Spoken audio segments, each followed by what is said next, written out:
السلام علیکم ورحمۃ اللہ وبرکاتہ۔ ایک نوجوان کا انوکھا سا عمل۔ گزشتہ اتوار نماز عصر کی ادائیگی کے بعد حسب معمول ہم اپنی چپلیں اٹھانے کے لیے شیلف کی جانب بڑھے تو مسجد کے باہر راہداری میں ایک منظر نے ہمیں چونکا دیا۔ ایک صحت مند خوش لباس نوجوان باہر کھڑا تھا اور گزرنے والے نمازیوں سے کچھ سوال کر رہا تھا۔ ہم وہیں رک گئے اور غور سے اس کے بارے میں اندازہ لگانے لگے۔ وہ کسی طور پر مانگنے والا نہ لگ رہا تھا۔ البتہ ابتدائی لمحوں میں ذہن میں یہی خیال آیا، شاید یہ بھی ان لوگوں میں ہو جو روز سڑکوں پر ہاتھ پھیلائے دکھائی دیتے ہیں، مگر جلدی ہم نے یہ گمان بھی رد کر دیا۔ ہم نے دیکھا کہ نوجوان ہر آنے جانے والے شخص سے مختصر سا سوال کرتا، لوگ مختصر سا جواب دے کر آگے بڑھ جاتے۔ کسی نے اسے کچھ نہیں دیا، شاید اس لیے کہ اس نے ماسک پہنا ہوا تھا۔ ہم نے دل میں یہ سوچ لیا کہ اگر مانگنے کے لیے کھڑا ہے تو اسے سمجھانا چاہیے کہ مانگنا کوئی اچھی چیز نہیں ہے۔ اسی نیت سے ہم اس کے قریب سے گزرتے ہوئے راہداری میں آگے بڑھے۔ ہمیں دیکھ کر اس نے نہایت ہی مؤدبانہ انداز میں سلام کیا اور نام پوچھا۔ میں نے اپنا نام بتایا، پھر اس نے اجازت لے کر سوال کیا۔ ایک بات پوچھنی تھی۔ میں نے کہا جی ضرور پوچھیے۔ اس نے کہا سمع اللہ لمن حمیدہ کا کیا مطلب ہے؟ ہم حیران ہو گئے اور بے اختیار پوچھ بیٹھے، آپ کو یہ نہیں معلوم؟ نوجوان نے بڑا ادب سے کہا اگر معلوم ہو تو بتا دیجیے ورنہ کوئی بات نہیں۔ میں نے کہا بیٹا اس کا مطلب ہے اللہ نے اس کی سن لی جس نے اس کی تعریف کی۔ یہ کہہ کر ہم آگے بڑھ گئے۔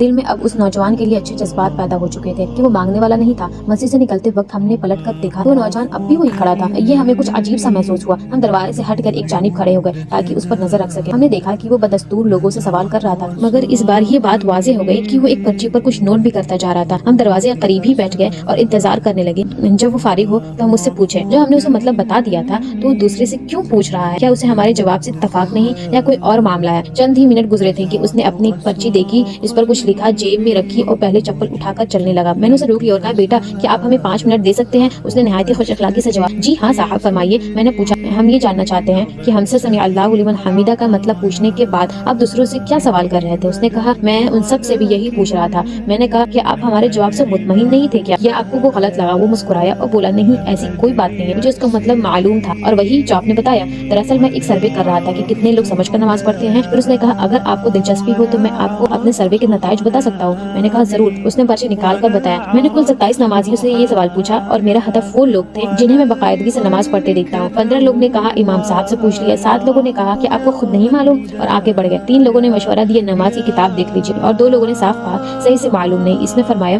اور بہت سے لوگوں نے شاید تو اس خوف سے بات ہی نہ سنی کہ کہیں میں مالی مدد نہ مانگ لوں۔ ہم نے پوچھا آپ کو اس سروے کی ضرورت کیوں پیش آئی؟ اس نے سنجیدگی سے کہا اس لیے کہ ہم نے لوگوں کی نماز میں چوری دیکھی تو دل میں یہ خیال آیا کہ پہلے یہ جانا جائے کہ انہیں معلوم بھی ہے کہ نماز ہے کیا۔ نوجوان کی گفتگو سے اس کا نماز سے گہرا لگاؤ صاف ظاہر ہو رہا تھا تو میں بے اختیار بول اٹھا ماشاء اللہ، لیکن یہ صورتحال تو بہت مایوس کن ہے، اب آپ کا آگے کا کیا ارادہ ہے؟ اس نے نہایت ہی دردمندی سے کہا میرا ارادہ ہے کہ بغیر کسی کا نام ظاہر کیے یہ نتائج مسجد کے امام صاحب تک پہنچاؤں اور ان سے یہ گزارش کروں کہ وہ نمازی کو صحیح نماز معنی کے ساتھ سکھائیں، کیونکہ نبی صلی اللہ علیہ وسلم کا ارشاد ہے نماز اس طرح پڑھو جس طرح تم نے مجھے پڑھتے دیکھا۔ تو کیا ہمیں بھی نماز سمجھ کر پڑھنے کی ضرورت نہیں؟ اللہ ہمیں نماز کو سنت کے مطابق سمجھ کر خشوع و خضوع کے ساتھ ادا کرنے کی